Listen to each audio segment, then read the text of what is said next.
Friends, स्वागत है आपका आपके अपने YouTube चैनल सुशांत मैथ्स में। आज हम आप अपने चैनल का पहला लेक्चर शुरू करने जा रहे हैं। इसका नाम है पूर्णांक। हम पूर्णांक के लिए क्लास 7 की एनसीईआरटी से शुरू करेंगे। इसका पहला चैप्टर है पूर्णांक। आज हम पूर्णांक यानी कि इसे इंग्लिश भाषा में इंटीजर कहा जाता है। इंटीजर से कुछ गुणधर्म आपको सिखाएंगे।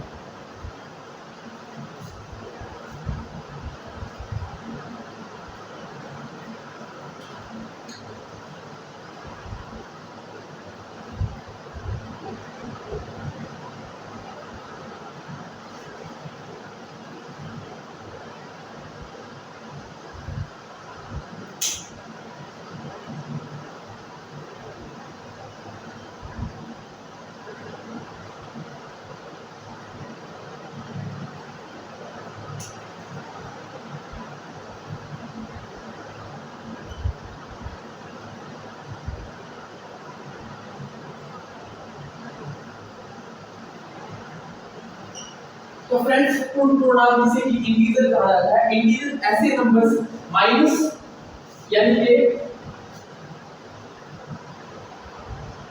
मतलब वो सारे नंबर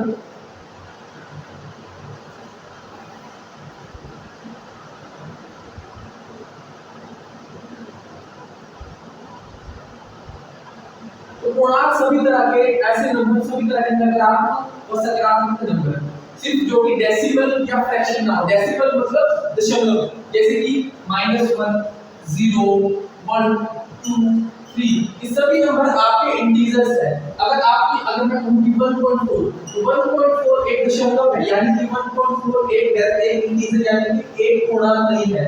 या मैं फ्रैक्शन में लिखूं जैसे कि 2/4, जो भी बटे वाली संख्या है या फ्रैक्शन वाली संख्या है वो भी इंटीजर नहीं है। तो फ्रेंड्स, ये हुआ इंटीजर। अब हम इंटीजर की एक प्रॉपर्टी के बारे में बात करते हैं। सबसे पहले हम प्रॉपर्टी देखिए, सबसे पहली जो प्रॉपर्टी इसके बारे में बात करेंगे, संवर्त नियम। हमारा जो है संवर्त नियम,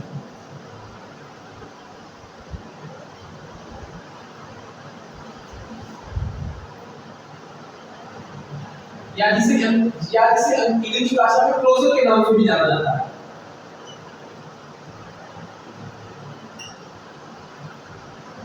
तो क्या हमारा प्रश्न है, क्या इंटीजर योग के अंतर्गत संवर्त है? Are integers closed under addition?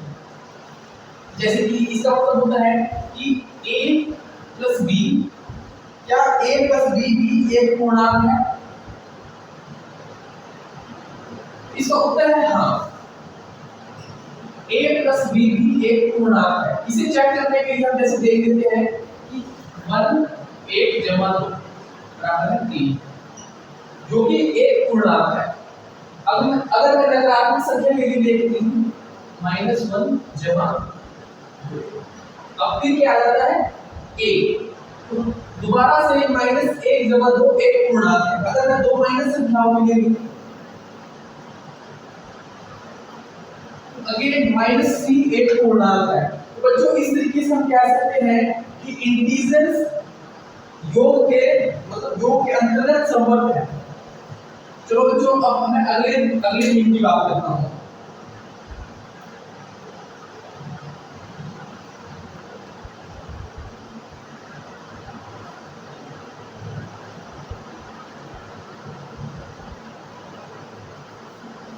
अब अगली हमारी प्रॉपर्टी है, अगली हमारा गुणधर्म है, क्या इंटीजर व्यवकलन के अंतर्गत भी संवर्त है?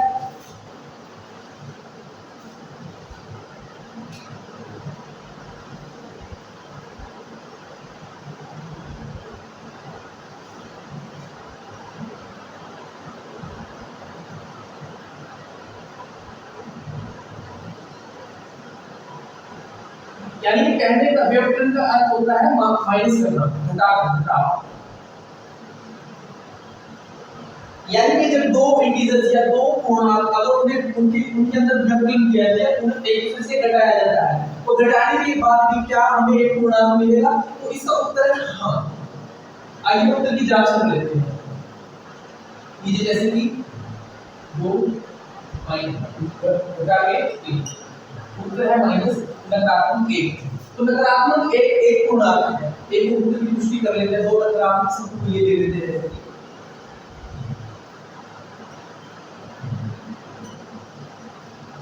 उत्तर आता है एक। तो दोबारा से हम कह सकते हैं कि एक एक पूर्णांक है। तो इस प्रकार से बच्चों कहते हैं कि व्यवकलन के अंतर्गत भी पूर्णांक आपके अब उत्तर आएगा, वो एक पूर्णांक होगा। अब अगला नियम जिसकी बात करने वाले हैं वो है क्रम विनिमय। क्रम विनिमय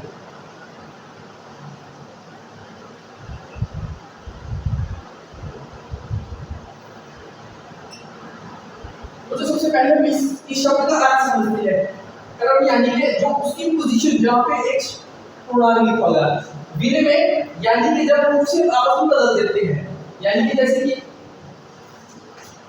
a जमा b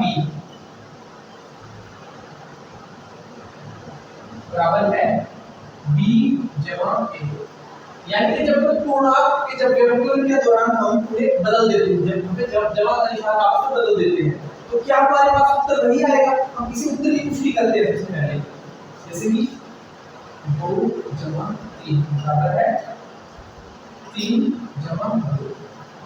बच्चों दोनों से उत्तर आता है 5। तो इस तरीके से हम कह सकते हैं कि जो क्रम विनिमय का गुण है, जमा करने के दौरान आपका क्रम विनिमय फॉलो किया जाएगा।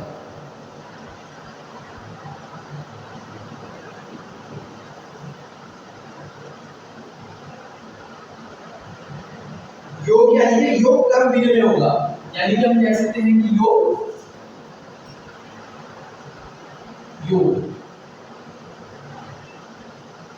क्रम विनिमय।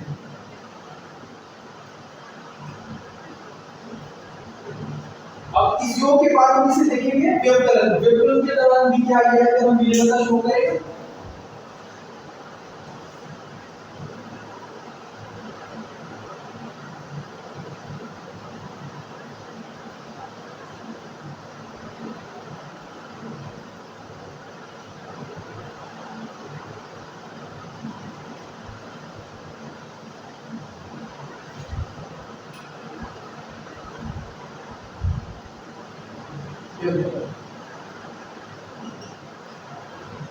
जो व्यवकलन का मतलब होता है घटा करना, माइनस करना।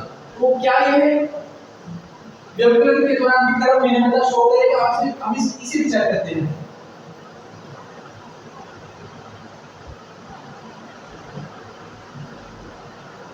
ब्रैकेट डालते हैं क्वेश्चन मार्क। क्या ये है व्यवकलन के दौरान भी क्रम विनिमय शो करेगा। आइए हम एक से उदाहरण के माध्यम से, एग्जांपल के माध्यम से देखते हैं।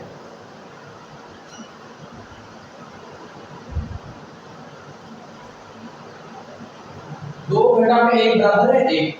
अब मैं एक की जगह दो की जगह बी में यहाँ रखता हूँ। ए की वैल्यू हमने दी है 2 और बी की वैल्यू दी है 1।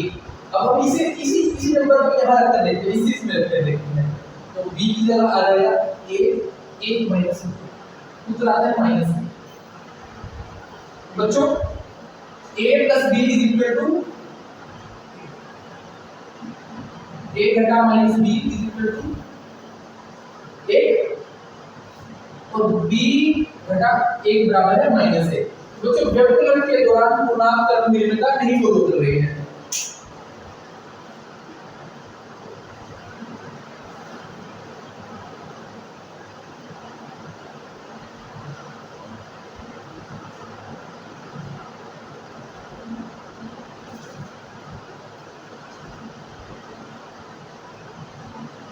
अब अगली प्रॉपर्टी है बच्चों सहचार्य गुण, जिसे आप इंग्लिश में कहते हैं एसोसिएटिव प्रॉपर्टी।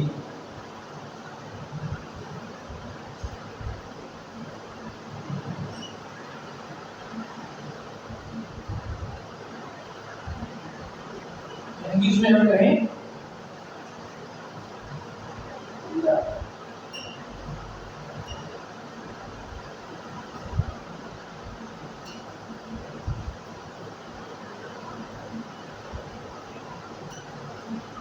यानी कि एसोसिएटिव प्रॉपर्टी लिखते हैं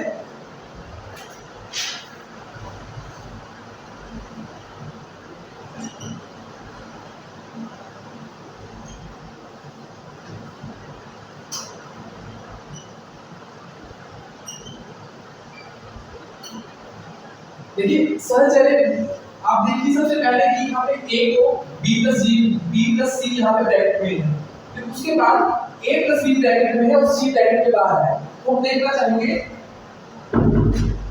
चाहेंगे क्या पूर्णांक सहचर्य प्रॉपर्टी को फॉलो करता है। हम एग्जांपल के माध्यम से देखना चाहेंगे, जैसे कि a की वैल्यू रखेंगे हम 2, b की वैल्यू 3 और c की वैल्यू चलो मान लेते हैं आप लेते हैं -1। अब इसे बच्चों रख कर देखते हैं 2 3 जो ये आता है होगा 2 10 2 10 4। तो यानी कि इसकी वैल्यू आ गई है हमारे पास 4।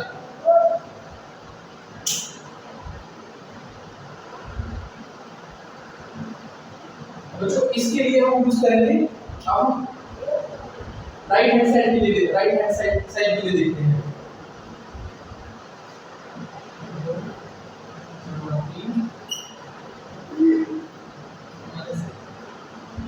अच्छा बच्चों इस तरीके से दोनों के लिए सहचर्य प्रॉपर्टी फॉलो हो रही है।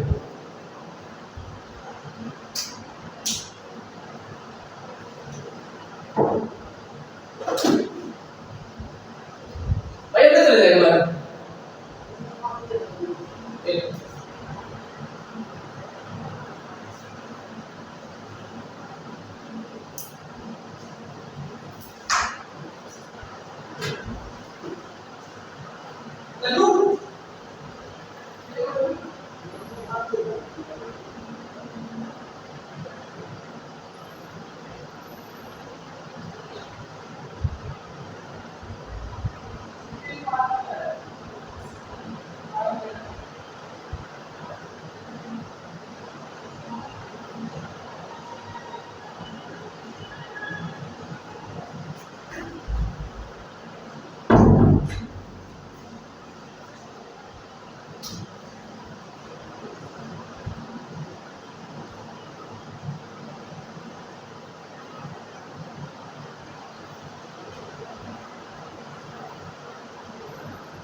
जो नेक्स्ट प्रॉपर्टी के बारे में बात करना चाहेंगे। तो नेक्स्ट प्रॉपर्टी है, तो हमने देख लिया कि सहचर्य गुण को इंटीजर फॉलो करते हैं।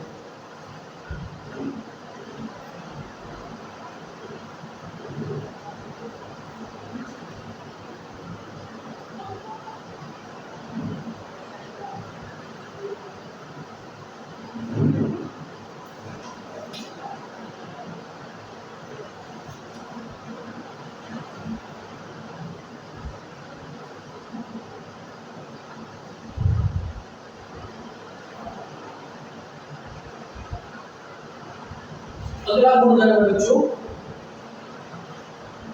वो है युज्य तत्सम।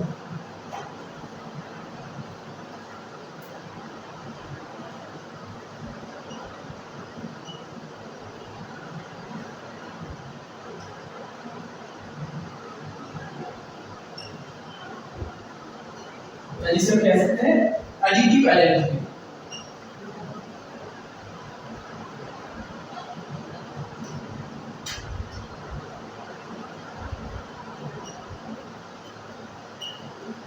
शून्य एक ऐसा नंबर है जो भी पूर्णांक के लिए योज्य तत्सम है।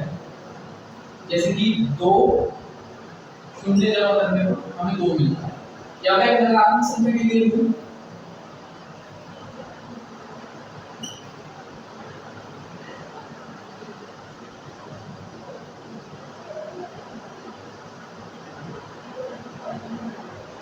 तो इस प्रकार से हम कह सकते हैं कि a यानी शून्य पूर्णांकों के लिए योज्य तत्सम है। Thank you very much.